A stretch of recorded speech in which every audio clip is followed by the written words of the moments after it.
Stop right there!" The words weren't spoken out loud, but Angela Moore could feel them hanging in the air as soon as she walked into the store. It was supposed to be an ordinary afternoon, just a quick stop to grab a few things for dinner.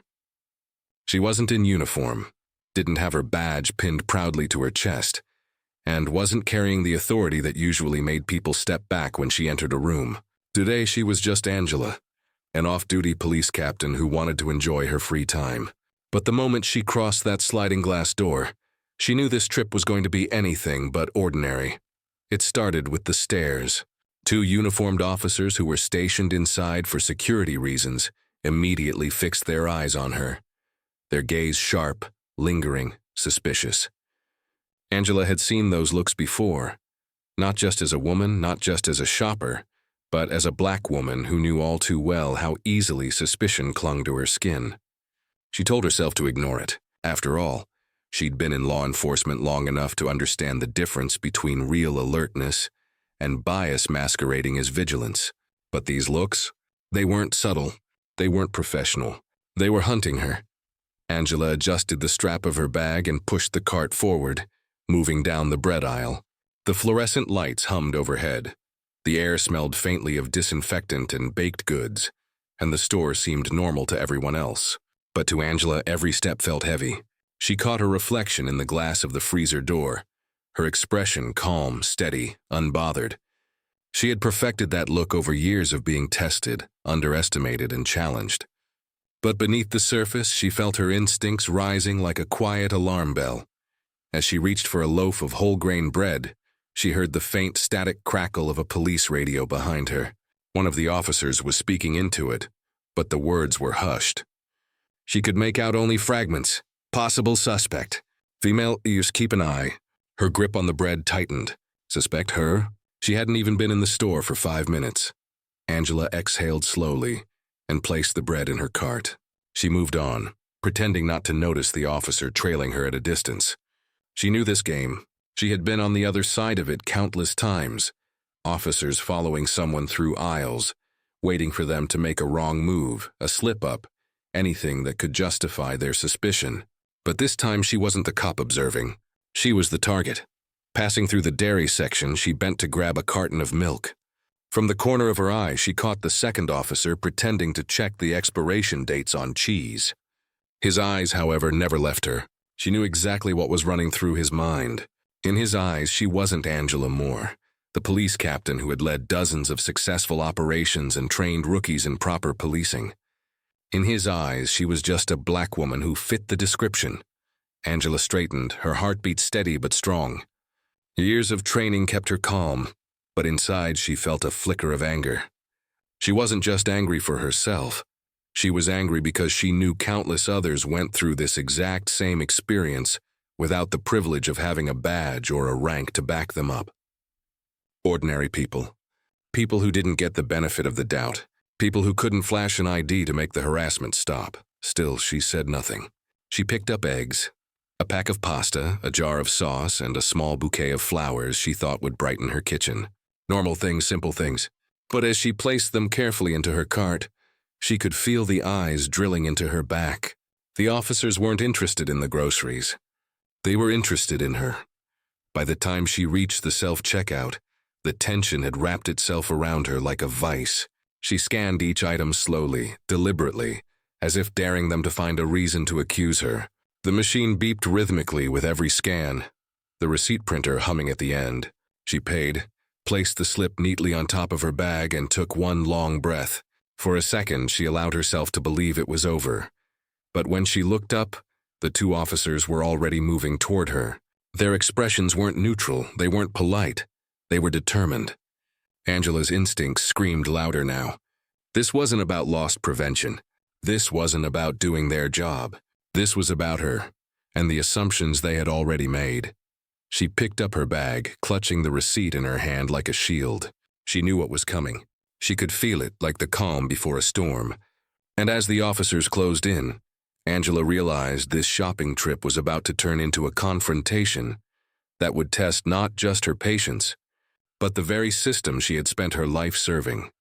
Angela had just finished scanning her last item when the shadow of a uniformed officer fell across the self-checkout screen. The beep of the scanner still echoed in her ears, but the sound was quickly drowned out by the authoritative tone of one of the cops. "Ma'am," he said sharply. His chest puffed out as though he were about to break up a crime scene. "We're going to need to check your bag." Angela raised her eyes slowly, her face calm but firm. She didn't flinch. She didn't panic. Instead, she held up her receipt between two fingers, her voice steady. "I paid for everything. Is there a problem?" But her reasoned words didn't land. The officer didn't look at the receipt. He didn't glance at the items she had scanned. Instead, his eyes narrowed as if he had already decided the outcome before the conversation even began. "We got a call about a possible shoplifter matching your description," the second officer chimed in, stepping closer, his hand resting casually but threateningly near his holstered weapon.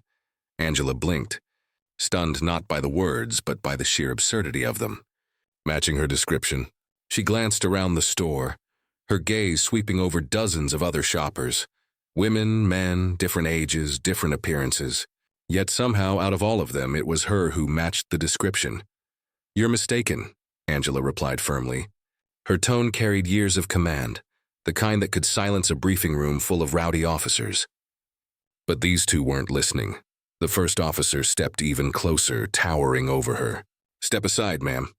Let us do our job." Angela kept her composure, but her jaw tightened. "I've done nothing wrong. You have no reason to touch my belongings." That was all it took for the second officer to suddenly snatch the bag out of her hand, ignoring the crumpled receipt that fluttered to the floor. Gasps erupted from nearby shoppers. A small crowd had already begun to gather, their phones raised like a wall of glassy eyes recording everything.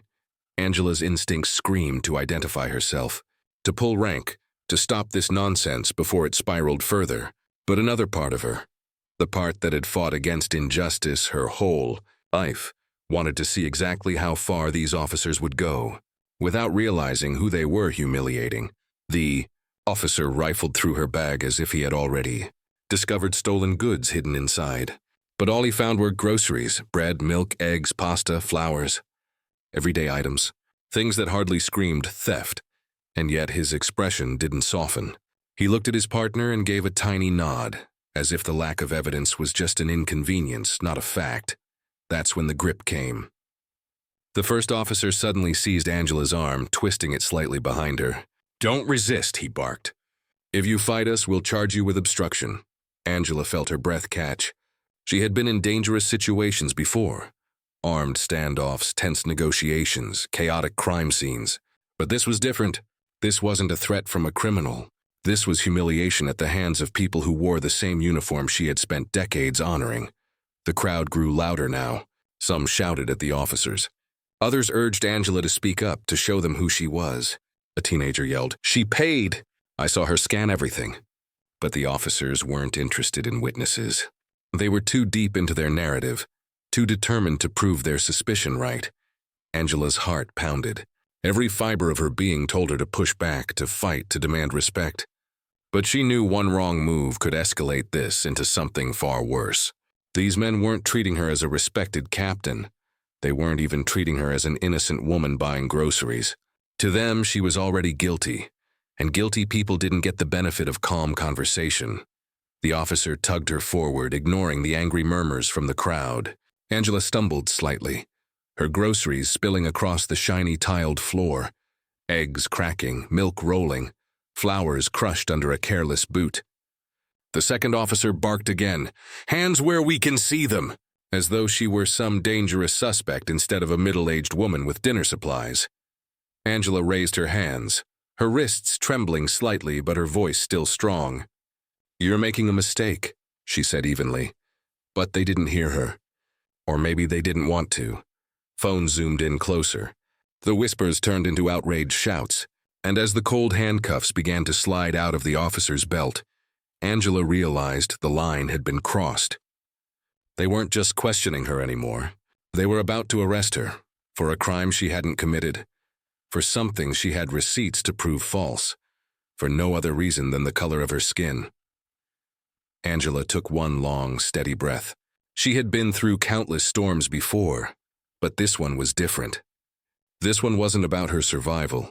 It was about exposing the rot within the very system she had sworn to protect. And as the cuffs glinted in the harsh store lighting, Angela knew the storm was only beginning. The moment Angela's groceries scattered across the floor, it was as if time slowed down. The carton of eggs cracked, yolk oozing across the polished tile. The bouquet of flowers she had chosen so carefully for her kitchen lay crushed and broken, petals sticking to the soles of shoes as people stepped around them. Her bag of bread had torn, the loaf spilling out like some pitiful symbol of her innocence trampled under suspicion. And there she was, Angela Moore, decorated police captain, hand twisted behind her back like she was some petty criminal caught in the act.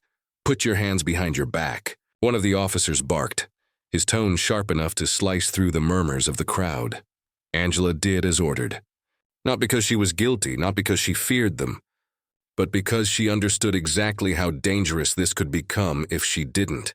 One word too sharp, one movement too sudden, and she could become another tragic headline.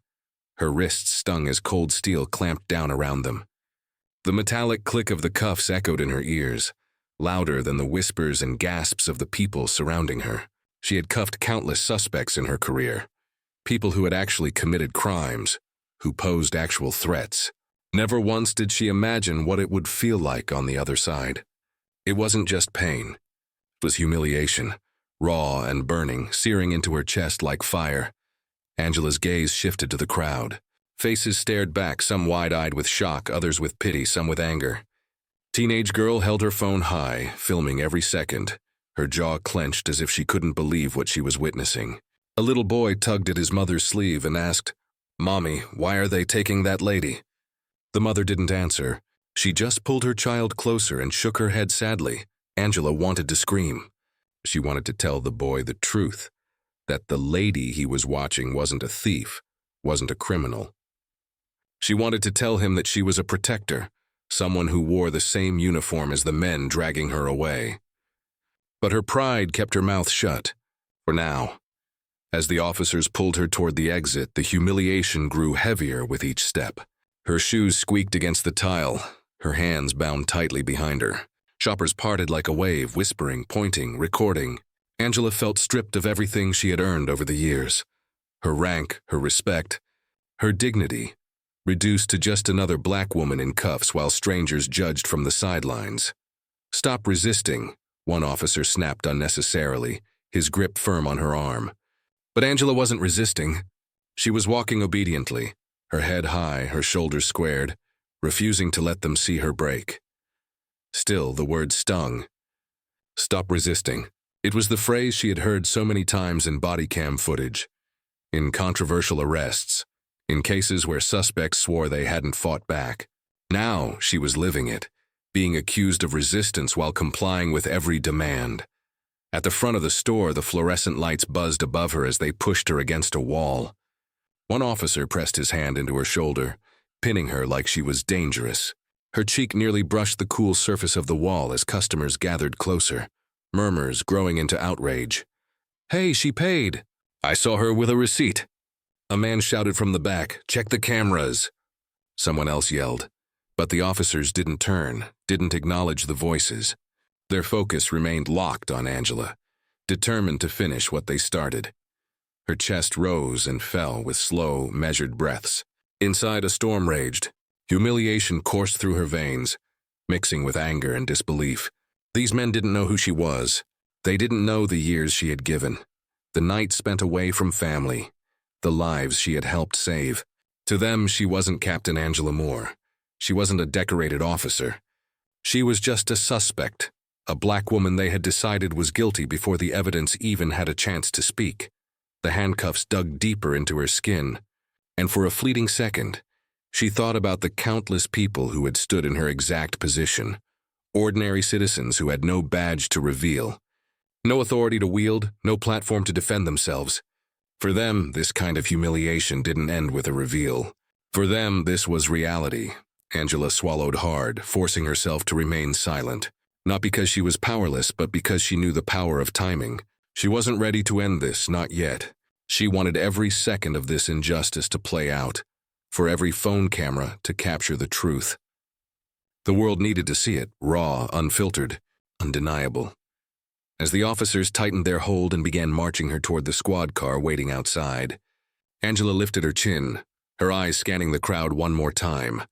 She saw anger, she saw disbelief, she saw empathy, and she saw the truth spreading across every recording device in the room. Her body was restrained, her dignity bruised, but her spirit remained unbroken. Deep down, Angela knew this humiliation would not end here. It would become evidence. It would become a weapon, and when the time came, it would turn the tables on the very men who thought they could strip her of her worth. And as the automatic doors slid open, the cool air brushing her face, she thought, "You're going to regret every second of this." The officers marched Angela across the sliding glass doors and into the open air of the parking lot. The squad car sat parked under the glare of the afternoon sun, its polished surface reflecting the crowd that had followed them outside. Dozens of phones were still recording, capturing every humiliating second. Angela's wrists ached from the cuffs, the cold steel biting into her skin, but she forced her shoulders straight. Even in chains, she carried herself with the quiet dignity of someone who had faced down worse. One officer yanked the back door of the car open, the sound of it slamming against the frame echoing like a gavel. "Get in," he ordered, gesturing impatiently. Angela didn't move. She planted her feet firmly on the asphalt, lifting her head with deliberate calm. "Before you put me in that car," she said, her voice clear enough for the entire crowd to hear, "you need to check my identification." The officer nearest to her scoffed. "Save it. Shoplifters come up with every excuse in the book. You can explain it downtown." Angela's jaw tightened. Her patience, stretched thin by humiliation, hardened into steel. "I'm telling you," she repeated, her tone sharp enough to silence even the murmuring crowd. "Look in my wallet. My ID is there. Check it." Her words carried weight, authority, the kind of authority that couldn't be faked. The crowd shifted uneasily, whispers rippling through the air. The officers exchanged a quick glance, annoyance flickering across their faces. "Fine," the second officer grumbled, reaching into her purse. He pulled out her wallet with a dismissive shake, as if this was nothing more than another tactic to delay the inevitable. He flipped it open and froze. Inside was not just any identification card. It was a gleaming police badge, polished and unmistakable. The golden emblem caught the sunlight, throwing a sharp glint into his eyes. His mouth went dry as he read the words etched into the surface. Captain Angela Moore, City Police Department. For a heartbeat, silence reigned. The crowd leaned forward, phones capturing the moment in crystal clarity. The officer's face drained of color, his earlier arrogance evaporating like mist. He looked up slowly, locking eyes with Angela, and in that instant he knew. He knew he had crossed a line he could never walk back from. Angela's voice sliced through the heavy silence. "Captain Angela Moore," she said firmly, her words carrying the weight of years spent commanding respect. 20 years of service. "And this is how you treat me? Dragging me out of a store, cuffing me in front of strangers, accusing me without a shred of evidence?" The crowd erupted with gasps and murmurs. Some cheered. Some cursed at the officers. A woman shouted, "She's a captain!" while another yelled, "Shame on you." The recording phones zoomed in on the badge, on Angela's unshakable expression, on the stunned faces of the officers. The officer holding her arm let go immediately, stumbling back as if burned. "Captain, we didn't," he stammered, his voice breaking. Angela cut him off with a sharp glare. "You didn't care. You didn't ask. You assumed." Her words struck like lightning. The truth hung heavy in the air, undeniable and raw. The crowd's murmurs swelled into outrage, voices rising in anger. What moments ago had looked like the capture of a criminal now looked like the exposure of injustice in its purest form. The officer with her wallet fumbled, shoving it back into her bag, his hands trembling. "Captain, if we'd known," Angela's chin lifted. "If you had known, you would have treated me differently. And that's the problem." Her words carried through the parking lot, reaching not just the ears of the crowd but the lenses of every phone recording. Every second of this humiliation, this false arrest, this explosive reveal, was captured and ready to spread beyond the boundaries of this store. The officers, once puffed up with bravado, now stood small, ashamed and cornered. Their arrogance had crumbled into desperation. One tried to mutter an apology, but Angela silenced him with a look so sharp it could cut glass. "You will answer for this," she said evenly. Not a threat, not a plea, just a statement of fact.